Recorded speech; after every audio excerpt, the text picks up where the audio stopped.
दोस्तों, आज बात करते हैं उन पेशेंट्स के बारे में जिनको दमा की परेशानी है, अस्थमा की प्रॉब्लम है। तो ऐसे मरीजों के लिए आयुर्वेद में सफल इलाज हैं और कुछ सावधानियां बरतनी होती हैं जिससे ये रोग जड़ से ख़त्म हो जाता है। साथ ही हमारे फेफड़ों को भी काफ़ी पोषण मिलता है जिसकी वजह से ये परेशानी लंबे समय से भी कोई सफ़र करता आ रहा हो या रिसेंट उसको प्रॉब्लम होती है तो कुछ सावधानियां बरतें हैं जिससे हम अंकुश लगा सकते हैं इस पर।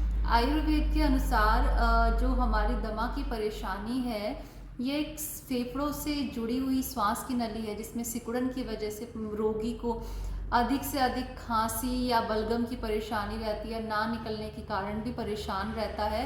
साथ ही इस परेशानी के अंदर सर्दियों में बहुत ज़्यादा सफ़र करते हैं लोग, कॉज ड्राइनेस भी काफ़ी रहती है या कुछ ऐसी चीज़ें होती हैं जिसको मॉस्किटो कॉइल्स हो गए या इत्र हो गया, अगरबत्ती हो गया, इन सभी चीज़ों से परेशानी रहती है जिससे ये अस्थमैटिक अटैक भी आता है।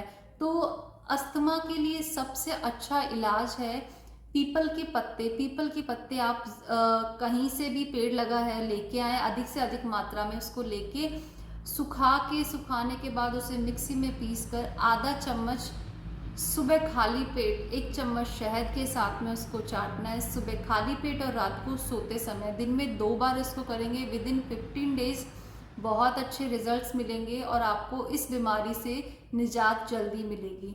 तो कुछ ऐसे पेशेंट्स होते हैं जिनको बलगम बहुत ज़्यादा बनता है, वो भी इसको कर सकते हैं। साथ ही उसका थोड़ा सा तरीका अलग होता है। गीले पत्ते आपको लाने अपने पीपल के पत्तों को आपने गीले लाके छाया में सुखा लेना है। सुखाने के बाद उसको आधा चम्मच की फक्की लेनी है गुनगुने पानी के साथ में, और रेगुलर इसको 15 दिन में आपको बहुत अच्छा रिजल्ट मिलेगा। लेकिन इसको 1-2 महीने छोड़ना नहीं है।